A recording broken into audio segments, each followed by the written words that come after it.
this is yet another battle with Aggony Achilles commanding the Huns in the Cup of Nations. And I think I will actually be uploading all of his battles because they are very interesting from a game balance standpoint. He got the Huns, he has to play as the Huns in this tournament, and he's coming up against Noldo, who was fortunate in getting the Visigoths. Achilles, knowing that, because the reason why I think this is very cool is here you will see Achilles trying to make the Huns work against the strongest builds in the game. Now, currently, Attila is all about... I want to say three things. Attila is about three things. It's about good melee cavalry, so Germanic horsemen. It's about 200 range archers, so Germanic archers. And it's about having some melee infantry to support the cavalry. That's it. And what do the Huns lack? Good melee cavalry. What do the Huns lack? 200 range archers. What do the Huns have? Well, they have really, really good infantry, which of course is countered by cavalry and long-range skirmishers. Yay! So you know this build. Achilles has brought 6 URs, a total of 6 different Bosphorian units. He has his Steppe Chieftain, Gold, Brace, General. Then he has his 5 Steppe Lancer speed bumps. For Noldo, we have, let's see, a mix of Gothic Warband, Thracian Warriors, Gothic Palatina Defectors, Thracians, and Gothic Warband. And I quite like what Noldo is doing here in his deployment, because he is putting his high charge units on the flanks. Well, all of these units are high charge units, but he puts his highest charge units on the flanks. And these Gothic Warbands and these Thracians, although they don't have a good bonus against cavalry, their precursors and charge bonus is going to do a lot of damage to cavalry. So for the Thracian warriors, we have 56 melee damage and 87 charge bonus, and that's going to hurt some horses if they charge in. So just by build alone, what could win Achilles the battle would be the UR warriors, of course.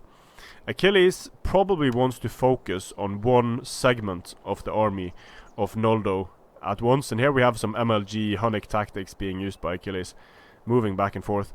But look at how wide, super wide, Noldo is going here. He's going full spaghetti. And I quite like it when people say, well, you never see people going two lines deep, because that's suicide against cavalry. Well, Noldo is a pretty good player. How many ranks do you count here? I count 2 ranks. I count 2 ranks here as well. Oh, look over here, we have another 2 rank unit. So going this wide allows him to create an insane frontage. Like, there is no way, absolutely no way, Achilles is going to be flanking Noldo. And look at how little space there is on this map here for actually doing the flanking. There is no space. I mean, he is anchored. He is anchored in the red line here, almost. And then he is able to cover, like, 80% of the battlefield. He's able to cover, because the battlefield is so damn small. Well, okay, it's not 80%, but it's a lot. It's not nearly 80%. Well, it might be, because this doesn't show up the width of the units. Yeah, anyway, he's able to cover a significant portion of the battlefield, at least. And having the range, he can just stay here and pour fire into Achilles all day. So Achilles needs to be very, very careful about his Steppe Lancers and his UR warriors. He's in a difficult situation. He's going to lose the cab fight. He's going to win the infantry fight, but then if he loses the cab fight, then his infantry is going to lose. So the situation for Achilles is very difficult here. He might be able to isolate the flank like this, because this flank of Noldo is far out of position. The thing is, though, with only 5 expendable cavalry units, then Achilles needs to keep his infantry fairly close together. Because if Achilles does what Noldo does here and spreads out, then that's Achilles' doom, I think. If Achilles is spread out, if Achilles spread out as wide as Noldo did, it would be very easy for Noldo to isolate a few step lancer units, kill them off quickly, and then start bringing in the pain with his Germanic horsemen. So Noldo moving up. The 200 range archers almost in range, just falling short now of the front cavalry of Achilles. And Achilles always has to keep his distance because of these very, very annoying Germanic archers.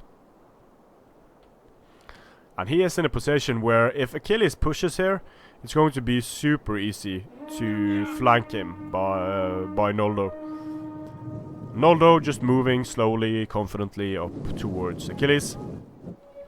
Achilles, it doesn't look like Achilles is too confident in his army, just keeps pulling away from the archers. And this is sort of the problem. Having these archers can force the cavalry of Achilles away from where they need to be. They need to be in front to protect from frontal cavalry charges. But if they are in front, then 200 range archers are going to be wrecking these units all day.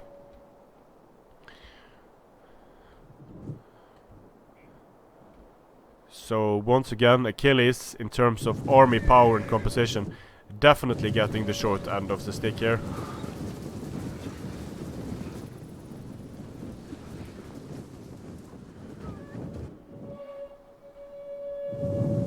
Warriors, move out!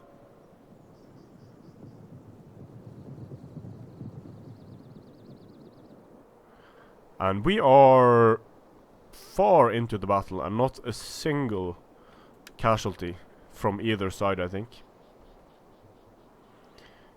Okay, now we have it. Focus fire on the Bosphorian infantry takes down 20 Bosphorians right away.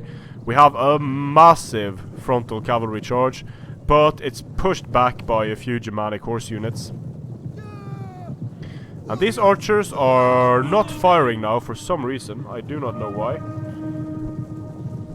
They would have had a clean shot at the general and other important cavalry units. So Achilles is going to use this window of opportunity to start pushing towards the army of Noldo. But he's going to get some of his step lancers caught. He's going to take a lot of damage. Over here, the Germanic horse are going to get into the Bosphorans, counter-charging there with the step lancers. Another charge here against the Bosphorans. Into the step lancers as well. So the army of Achilles is getting very hemmed in, getting surrounded, and pouring fire into the units is Noldo. Wow, so much fire falling into the the step lancers. And here you see the Germanic horse just taking on Bosphorans and step lancers, buying the time for Thracian warriors to come in and absolutely destroy the step lancers. So once the engagement started here, there was just no way for Achilles. Germanic lancers charging in as well. Thracians are going to do bloody work, killing a lot of units here. Wow, so many kills. And the general of the steppe chieftain is just being focused fired on by 4 units of Germanic archers. And once again, the cavalry of Achilles basically off the field, his general being the last cavalry unit still holding on, and his infantry it doesn't look like his infantry is going to be able to carry the day here. Just the wide deployment, the archers, the cavalry of Noldo, just too much for the Huns and for Achilles to deal with. And that's the problem with the Huns. They can do one thing currently. They can do only one thing. They can spam infantry.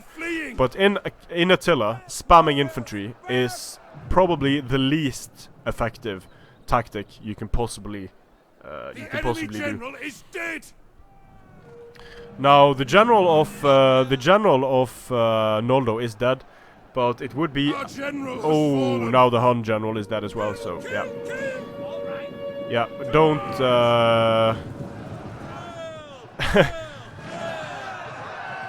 Some Gothic warbands holding out here. We are losing our The advantage. Uar warriors also chasing away, getting a lot of kills, but they're going to get attacked by Palatina defectors Enemy and forces have fired upon. destroyed an entire unit. So yeah, another GG to the Huns. Close defeat. And Thracians do a very, very good job in this battle. Same as the Gothic Palatina defectors also do a good job. The cavalry, just pure outclassing by the cavalry. And the Uar warriors always do well, but the Uar warriors cannot carry a battle alone when they need to kill cavalry. Noldo lost 700 men. More than twice as many men lost by Achilles, although he deployed less men than Noldo. So another battle that sort of displays the state of the Huns and the state of the game. If you don't have melee cavalry, good melee cavalry, you are pretty much fucked. Strength and honor.